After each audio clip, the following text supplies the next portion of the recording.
सुप्रभात प्यारे बच्चों।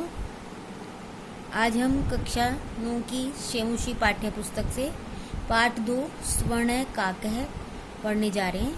आप ध्यान से सुनेंगे। स्वर्ण काक का मतलब सोने का कौवा। ये एक कहानी है और कहानी को पूरा पढ़ने के बाद हम इसकी शिक्षा समझेंगे। पुरा कस्मिंश्चित् ग्रामे एका निर्धना वृद्धा स्त्री न्यवसत्। तस्या च एका दुहिता विनम्रा मनोहरा च आसीत्। प्राचीन समय में किसी गांव में एक निर्धन स्त्री रहती थी, निर्धन बुढ़िया रहती थी। उसकी एक बहुत ही नम्र स्वभाव वाली सुंदर बिटिया थी। एकदा माता स्थाल्यां तण्डुलानि निक्षिप्य पुत्रीम आदिदेश। एक बार माँ ने थाली में चावलों को रखकर अपनी पुत्री को आज्ञा दी या आदेश दिया कि सूर्य की गर्मी या धूप में इन चावलों को रखकर पक्षियों से इसकी रक्षा करो। किंचित कालाद अंतरम, कुछ समय के बाद एको विचित्र काकः समुड्डीय तम उपाजगाम। कुछ समय के बाद एक विचित्र, जो देखने में अलग तरीके का था, ऐसा कौवा उड़ता हुआ वहां पर आया, उस चावलों की थाली के पास आया।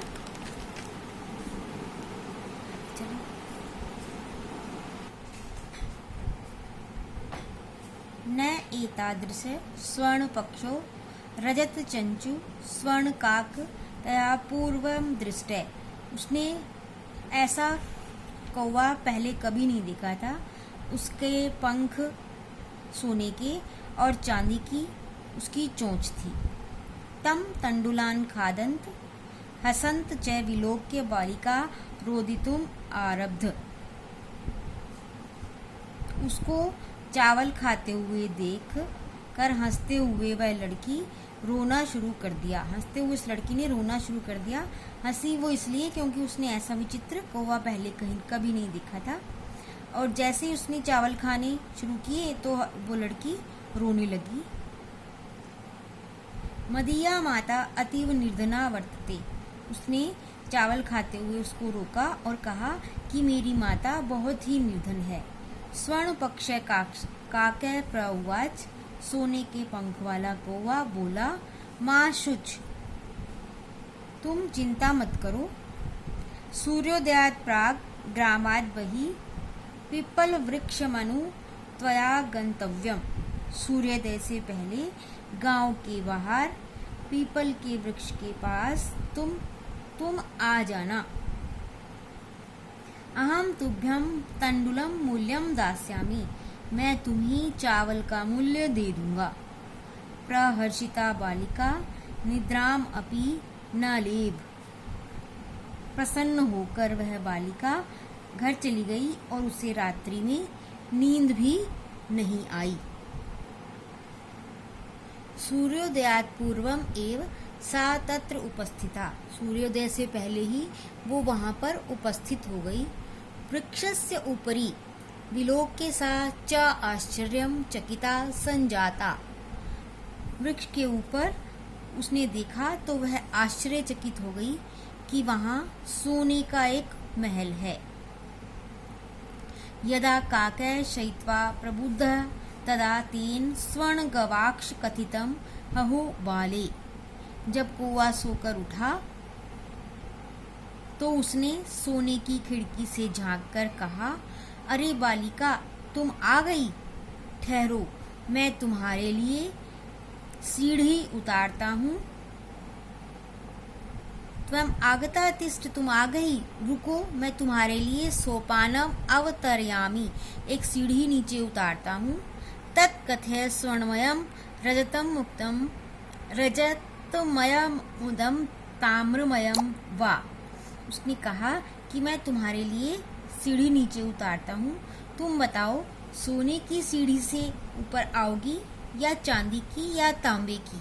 कौन सी सीढ़ी मैं तुम्हारे लिए नीचे उतारूं? कन्या बोली। कन्या प्राउवाच। कन्या बोली, अहम निर्धनाम दुहिताम अस्मि।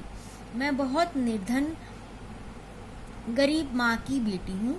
ताम्रम सोपानम एव आगमिष्यामि। तांबे की सीढ़ी से ही आ जाऊंगी। परम स्वर्ण सोपानेन सा स्वर्ण भवनाम आवसत। परंतु वह सोने की सीढ़ी से स्वर्ण भवन में पहुंची।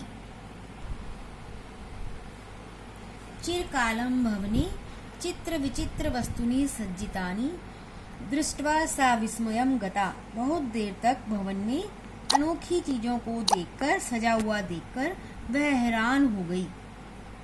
श्रांताम ताम विलोक्य काकय प्रहा। शांत होकर वह थकी हुई थी और थकी हुई को देखकर कौवा बोला, पहले थोड़ा सा नाश्ता कर लो। बोलो, तुम सोने की थाली में भोजन करोगी या चांदी की थाली में या तांबे की थाली में? बालिका व्याज हार। बालिका बोली, ताम्रम स्थाल्याम एव आह। मेरे लिए तांबे की थाली ही ले आओ।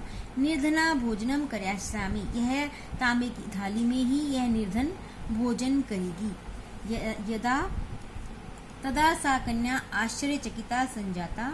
परंतु वह कन्या तब आश्चर्यचकित हो गई जब सोने के कौवे ने सोने की थाली में उसे भोजन परोसा। नैतादृक् स्वादु भोजनम अद्यावधि बालिका खादितवती। कभी भी ऐसा उसने इस तरह का भोजन पहले नहीं खाया था, इतना स्वादिष्ट भोजन। काको भूते। कौवा बोला, हे बालिके, अहम इच्छामि यत् त्वं सर्वदा च अत्रैव तिष्ठ।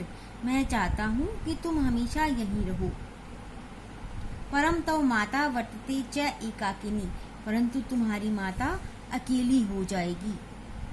त्वं शीघ्रमेव स्वगृहं गच्छ। तुम जल्दी ही अब अपने घर चली जाओ।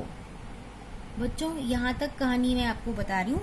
इसके बाद अगली वीडियो में, अगले क्लास में आपको कहानी को आगे पढ़ेंगे। धन्यवाद।